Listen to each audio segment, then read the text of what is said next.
La Fédération des entreprises du bureau et du numérique, EBEN, vous présente Fixer l'agenda de la reprise.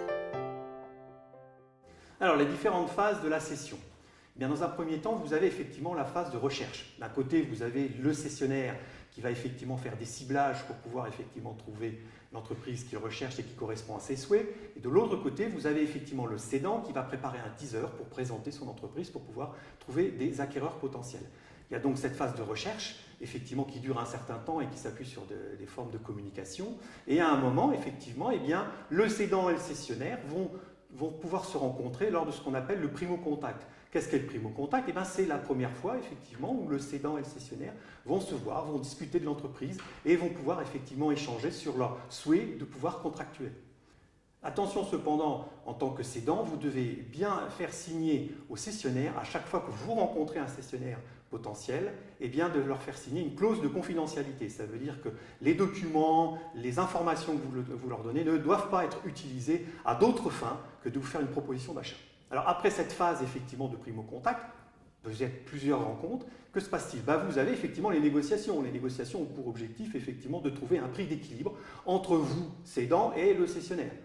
Donc, une fois que vous êtes tombé d'accord sur ce prix d'équilibre, on va passer à la rédaction effectivement de la lettre d'intention. Qu'est-ce que la lettre d'intention? La lettre d'intention, c'est effectivement un écrit par lequel le cessionnaire s'engage à vous acheter l'entreprise sous un certain délai et effectivement en respectant un certain nombre de clauses.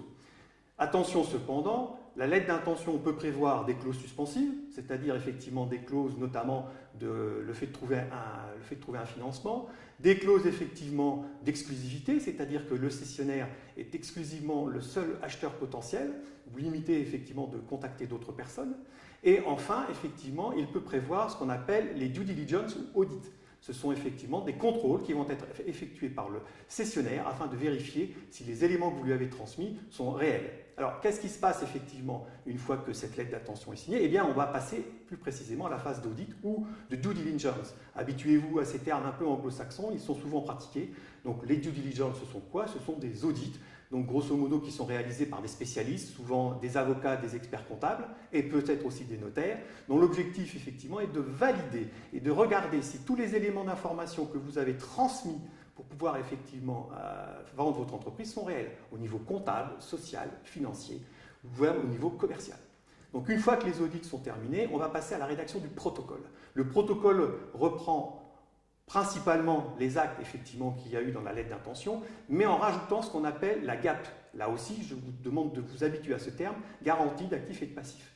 Cette garantie d'actifs et de passifs est extrêmement importante puisqu'elle engage votre responsabilité sur des choses que vous n'auriez pas dit ou dissimulées au cessionnaire et que celui-ci, donc dans le cas où il vient à les découvrir, pourra vous demander une indemnisation financière. Donc soyez vigilant à la GAP, c'est un point important.